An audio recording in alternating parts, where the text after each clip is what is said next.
ඒක දැන් බිහි වෙනවා. අර පෝන් උස්සනවා වඳින්නේ නැතුව. දන ගහලා වඳින්නේ නැහැ. බුදුගුණ කියන්නේ නැහැ.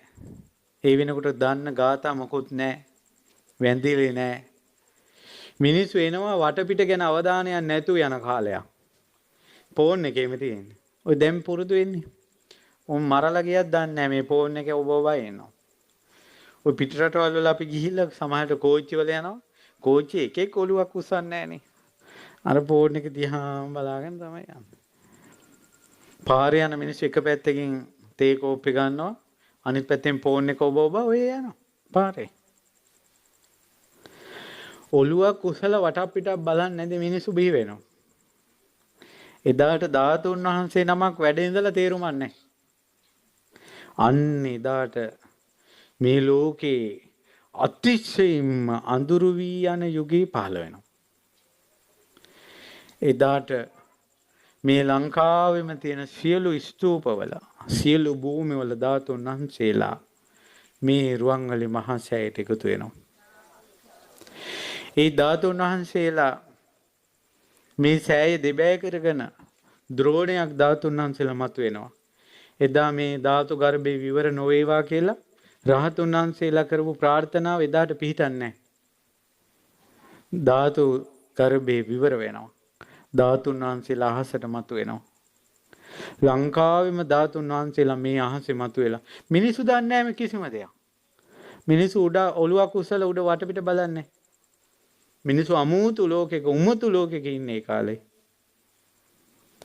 ඊට පස්සේ ඒ ධාතුන් වහන්සේලා ඔක්කොම සුදු පාට හංසෙක් වගේ නැත්නම් මහා මුතුමාලයක් වගේ එකතුව නාගදීපයට වඩිනවා.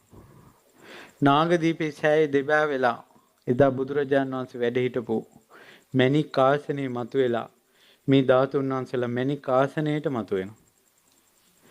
ඒ මණික් ආසනයෙන් දඹදිව වජිරාසන භූමියට වඩිනවා. ඒ වෙනකොට සෑම සක්වලකම සෑම භූමියකම තියෙන සියලු ධාතුන් වහන්සේලා වජිරාසනයට වඩිනවා. බුද්ධ ගයාවේ වජිරාසන භූමිය මත බුදුරජාණන් වහන්සේගේ ධාතුන් වහන්සේලා ඒ තැන පිහිටනවා. නලල තලයේ තිබ්බ තැන දන්ත ධාතුන් වහන්සේලා තිබ්බ තැන ඒ තැනම ධාතුන් වහන්සේලා පෙළ ගැහෙනවා. පෙළ ගැහිලා බුදු සිරුර මැවෙනවා. එදා පිරිනිවන් පාන වෙලාවේ බුදුරජාණන් වහන්සේ අදිෂ්ඨානය කළේ හේතුවක් ඇතිව. බුදුරජාණන් වහන්සේ දැක්ක පින් පුරාගෙන යන පිරිසක් දෙව්ලොව උපදිලා ඉන්නවා.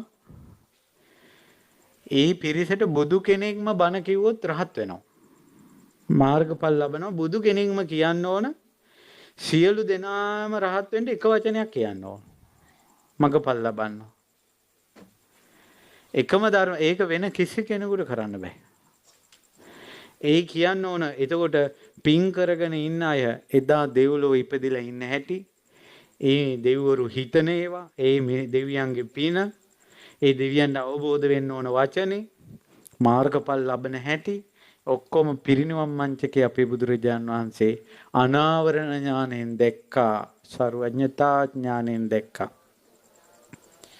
එදා බුදුරජාණන් වහන්සේ මේ වචනේ අදිෂ්ඨාන කළා. ඒ බණපදය ඒ බුද්ධ අධිෂ්ඨානයට අනුව වජිරාසනයේ මත හිඳ බුදුරජාණන් වහන්සේ මොහොතක් ඒ ධර්මයේ දේශනා කරනවා.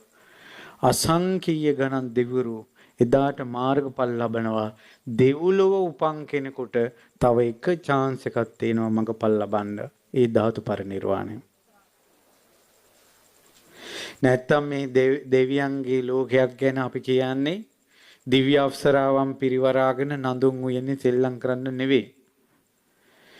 ධර්මය අවබෝධ කරන කෙනෙකුට මේ අවස්ථාව මගහැරෙන්න එපා කියලා. එදාට මේ දෙවිවරු එදා සතුටු වුණා යම් විදියකට අඬ හරි ධාතුන් වහන්සේලා තියනවා කියලා. දැන් ධාතුන් වහන්සේලාත් නැහැ. කිහිවලු කඩාගෙන අඬනවා. ආයේ බුදු කෙනෙක් වෙනුවෙන් වඳින්න පුදන්න දෙයක් නැහැ. අඳුරු යුගයක් එනවා. මව් අඳුරන්නේ නැති, පියා අඳුරන්නේ නැති